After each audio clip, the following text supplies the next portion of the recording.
안녕하십니까. 반갑습니다. 순천 리빙TV 유성소 조정석입니다. 봄이 멀지 않은 듯합니다. 저희 바깥에 심어놓은 매실나무에 매화꽃이 한두 개씩 피어나고 있습니다. 오늘은 과일나무를 심고 키우면서 도움이 될 만한 가장 기본적이고 중요한 내용만 골라서 7가지로 요약 정리를 해봤습니다. 제가 과일나무를 수년간 키워오면서 경험으로 체득한 내용이어서 많은 도움이 되리라 생각합니다. 특히 초보자분들께서는 시행착오를 줄이고 효율적으로 과일나무를 기를 수 있는 방법이니까요. 많은 관심을 가져주시기 바랍니다. 그럼 한 가지씩 말씀을 드려보겠습니다. 첫 번째 말씀드릴 사항은 텃밭에 과일나무를 심을 경우 2그루 이상 똑같은 품종으로 심는 것은 별로 바람직스럽지 않다는 것입니다.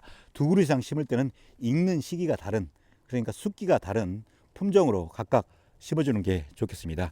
예를 들어 사과나무를 심을 경우 부사를 2그루 심기보다는 부사 1그루, 그리고 숙기가 다른 미사와 루비에스나 시나노 골드를 심어주는 게 훨씬 더 유익합니다. 부사는 수확을 하려면 11월까지 기다려야 되는데요.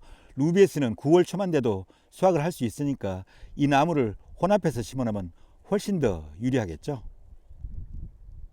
더욱 중요한 것은 이렇게 계열이 다른 사과나무를 같이 심어놓으면 서로 수분수 역할을 해서 사과가 훨씬 더 많이 열린다는 것입니다. 부사 사과나무에는 루비에스나 시나노 골드가 좋은 수분수 역할을 할 수 있겠습니다. 제가 사과나무를 가지고 예를 들었지만은 자가수정이 잘 안 돼서 수분수가 필요한 살구나무나 자두나무, 매실나무 등에서는 이러한 필요성이 훨씬 더 있다고 하겠습니다. 두 번째는 키우기 힘든 나무는 피하는 게 좋지 않을까, 그렇게 생각됩니다. 대표적으로 키우기 힘든 나무는 자두나무가 되겠습니다. 자두나무는 병충해에 엄청 약해서 농약을 쏟아 부어도 수확하기가 쉽지 않습니다. 굳이 자두나무를 키우고 싶다 하시면은 병충해에 상대적으로 강한 피자두나무를 심는 게 좋을 것 같습니다. 그리고 이 체리나무도 키우기가 상당히 어렵습니다. 체리가 맛있기는 한데요.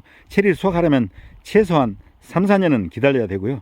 또 체리나무가 잘 자라다가 원인 모를 이유로 죽는 경우가 많습니다. 그래서 초보자가 키우기에는 그렇게 적합한 나무는 아니라고 할 수 있겠습니다. 세 번째는 과일나무 묘목을 심을 때는 나무가 다 컸을 때의 상황을 고려해서 충분한 간격을 두고 심어야 된다는 것입니다. 제가 다른 영상에서도 똑같은 말씀을 드렸지만은 너무 중요하기 때문에 반복하게 됩니다. 저도 종종 이걸 깜빡 잊어버리고 너무 가깝게 심는 경향이 있거든요. 이 앞에 보시면은 복숭아나무가 있는데 이렇게 복숭아나무나 자두나무, 살구나무 등은 이렇게 가지를 눕혀서 키우게 되는데요.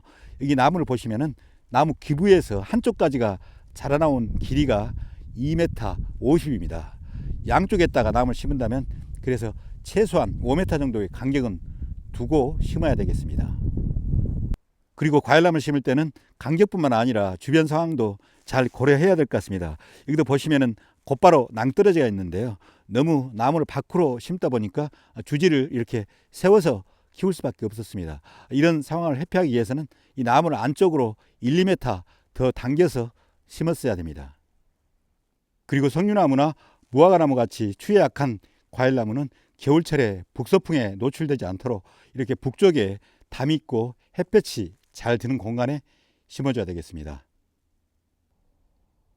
네 번째는 텃밭에서 키우는 거의 모든 과일나무는 1년이 지난 후 이렇게 줄등을 이용해서 주된 가지, 이 주지를 밖으로 끌어내줘야 된다는 것입니다. 이렇게 끌어내서 주지의 각도가 50도 내지 60도가 유지되도록 수영을 잡아가야 되겠습니다. 이렇게 수영을 잡아감으로써 햇볕 받는 양이 많아지게 됩니다. 텃밭에서 키우는 거의 모든 나무는 개심형, 개심 자연형으로 키우게 될 건데요. 개심 자연형의 장점은 이렇게 밖으로 가지를 많이 눕혀서 열매를 많이 오게 하고요. 또 햇볕 받는 면이 많도록 해주는 겁니다. 이 나무는 3번 주지로 키우고 있는 홍로 사과나무입니다. 금년에 2년차를 맞이하고요. 그래서 줄을 이용해서 이렇게 주지를 옆으로 유인을 해줬습니다. 그리고 앞에 보이는 나무는 복숭아나무인데요. 이것도 2년차를 맞이합니다. 그래서 줄을 이용해서 이렇게 주지를 옆으로 유인을 해줬습니다. 그리고 앞에 보이는 나무는 체리나무입니다. 이 체리나무도 줄로 유인을 해줬습니다. 세력이 강한 가지는 줄로 유인을 해줬고요. 세력이 좀 약한 가지는 아직 기다리고 있습니다. 왜냐하면 이렇게 세력이 약한 가지는 직립하면 빨리 클 수 있기 때문에 기다리고 있는 상태입니다. 그리고 앞에 보이는 나무는 배나무입니다. 이것도 2년차를 맞이하고 있는데요. 이 나무도 줄을 이용해서 옆으로 유인을 해줬습니다. 그리고 앞에 있는 나무는 오디나무, 뽕나무인데요. 이 오디나무도 주지를 옆으로 이렇게 넓게 벌려서 햇볕 받는 양이 많도록 해줬습니다. 이렇게 햇볕 받는 양이 많아지면 병충해가 발생할 가능성도 그만큼 줄어든다고 할 수 있겠습니다. 다섯 번째는 전지에 관한 사항입니다. 시간이 없으시거나 다른 여러 가지 이유로 전지를 건너뛴 분이 계실 건데요. 다른 건 몰라도 이렇게 하늘로 쭉쭉 뻗어 올라간 도장지는 제거를 해 주시는 게 좋겠습니다. 이 도장지는 이렇게 높이 크기 때문에 밑에 있는 가지, 특히 이런 꽃눈에 악영향을 끼치기 때문에 필히 제거를 해줘야 되겠습니다. 도장지만 제거를 해도 전지의 50% 이상은 해결됐다고 할 수 있겠습니다. 그러니 도장지는 꼭 제거해 주시기 바랍니다. 여섯 번째는 병충해 방제에 관한 사항입니다. 겨울이 지나고 제일 먼저 하게 되는 게 월동 병해충 방제를 위한 석회 유황합제 살포가 되겠는데요. 석회 유황합제 효과는 아주 높습니다. 평상시에 비해서 두세 배 효과가 있다고 생각하시면 되겠습니다. 월동하는 병해충 그런 개체 수를 확 줄여 놓으면 병충해 가능성이 그만큼 많이 떨어진다고 할 수 있겠습니다. 그러니까 석회 유황합제는 무조건 살포해 주시는 게 좋겠습니다. 그리고 복숭아나 자두나무 같이 충해가 심한 경우에는 기계유제도 같이 살포해 주시는 게 좋겠는데요. 기계유제는 석회 유황합제보다 20일 전에 살포해 주는 게 일반적이지만 요즘에는 기계유제와 석회 유황합제를 혼합해서 쓸 수 있는 약제가 많이 나와 있습니다. 그러니까 이런 약제를 사용하시면 아주 편하게 방제를 할 수 있을 겁니다. 마지막 일곱 번째는 물주기입니다. 과일나무 생육에 있어서 적절한 수분 공급은 아주 중요합니다. 적절히 수분 공급을 해주면 과일나무가 쑥쑥 잘 자라고요. 또 그리고 과일도 크게 열립니다. 그리고 과일의 당도도 올라갑니다. 물론 수확기 직전에는 물을 끊어야지만이 당도가 올라가겠지만 평상시에는 수분 공급을 적절히 해줘야지만이 과일의 당도도 올라가게 됩니다. 물론 이렇게 과일나무 묘목을 처음 심고 난 후에는 물을 자주 줘야 되겠죠. 물을 자주 줘야지 뿌리 활착이 빠르고요. 또 묘목이 쉽게 적응을 해갈 수 있을 겁니다. 그리고 과일나무 묘목을 심은 후 첫 해에는 비료나 퇴비를 주지 않는데요. 수분 공급이라도 많이 해서 나무가 쑥쑥 자랄 수 있도록 해주면 좋겠습니다.